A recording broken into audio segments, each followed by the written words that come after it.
and welcome to another edition of the HGP Sport for today, 4th of June. I am Stanford Howard. Thanks for joining us. Sanctions from the Guyana Amateur Powerlifting Federation have been levied against two athletes for failing to uphold the constitution of the board.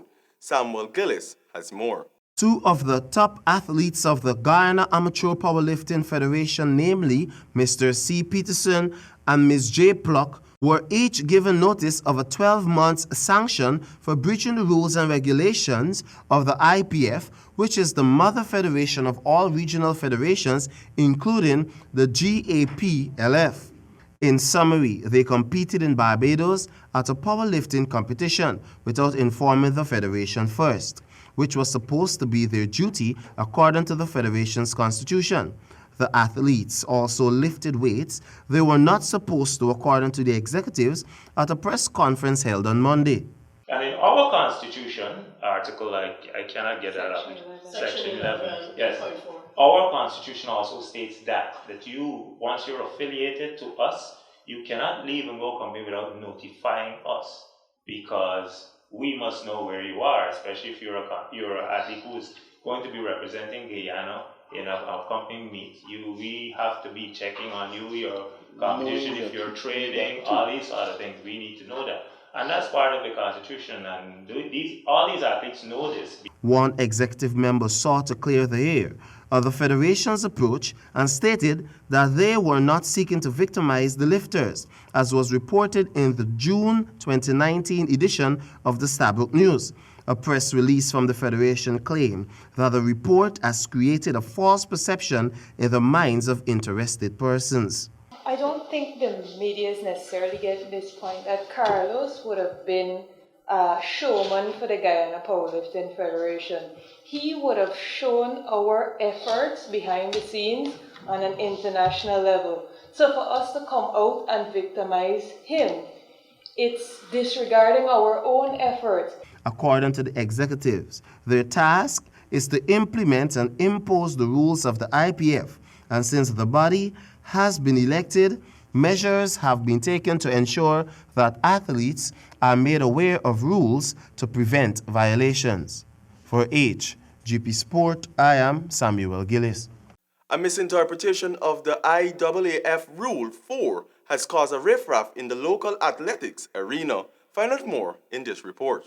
As recent as 2 months ago, a group of local students were given the go-ahead by the Ministry of Education to participate in one of the oldest track meets in the USA, which is known as the Penn State Relays. But soon after, the president of the Athletics Association of Guyana went up in arms over the coach and students not following the IAAF Rule 4. As control over the schools, when the Ministry of Education is the sole person responsible for the school in this country. So that's why we're saying it's a misinterpretation, because the Rule 4 states that of club. Now, if you read the Constitution, then you're going to see that the schools can join. There's a Constitution of the AAG. The schools can join, become a member of the AAG. But they cannot vote at the election, but they can have a representative there. That was founder of the King Meadows Classic, Andy King Meadows, in an exclusive interview on Monday, who also put forward evidence that the requirements requested by the Athletics Association is not a criteria for the meet in Jamaica and around the world, which is governed by the same rules. When questioned if any of the students were a part of a club, this is what he had to say. You can be a part of a club, but you can represent your school, because it happened in the US. You run in the PSCL, but then you also run for your club. So you can relinquish under your school banner, and you can choose to run either for your club or your school. Just like in college, the athletes can choose to run for the college or country. Same thing, but they're in college, but they can choose either way. So the athletes is in school, they can choose to run for the school, or they can choose to run for the country, which they're affiliated as a club. Noting that all of the rules are well misinterpreted of the IAAF Rule 4, King also stated that a group of persons in the U.S. is about to go to arbitration. The arbitration board, for them to set out the guidelines if the president of the Athletic Association decide to go ahead with what you're doing. Now, this is another thing. In Guyana, right, there is a culture where I'm the boss and what I say goes. Now, we have athletes. If they don't get opportunities, they can never become better. Among other things, the IAAF Rule 4 states that no athlete may take a part in an international competition unless they are a member of a club affiliated to a member, is himself affiliated to a member, has otherwise agreed to abide by the rules of a member, or has been granted special eligibility by the council to compete in the international competition as a neutral athlete. For HGP Sport, I am Stanford Howard. Let's turn our attention to some football news. The clock is ticking and Gasper Muller, the president of Denmark Football, will visit these shores in October, where a memorandum of understanding with the GFF will be signed. This MOU has been dubbed a byproduct of the Gold Cup qualifications. Jaden Samuels has more. As was expected, Guyana's qualification to this year's Gold Cup for the first time has already begun bearing fruits, with this standout being a memorandum of understanding between Denmark and the land of many waters. When this is signed in October, it will pave the way for assistance to the Guyana Football Federation in the areas of coaching and refereeing education, infrastructural development, governance and football administration, female development, and will lead to the establishment of a memorandum of understanding for which the Danish president will visit Guyana in October this year to sign.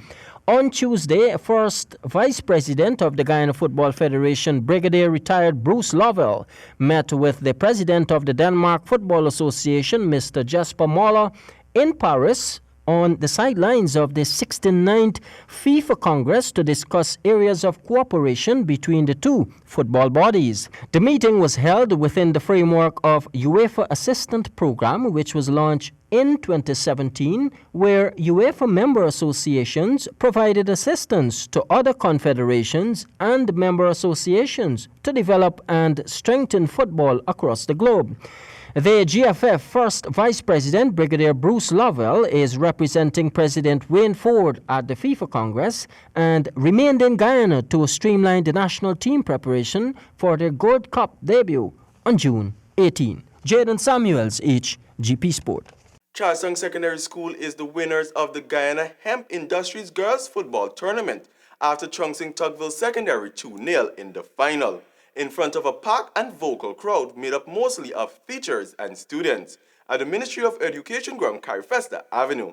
The duo of Talicia Torn and Shanisa Turnhill scored 2 goals in extra time to hand their school the victory.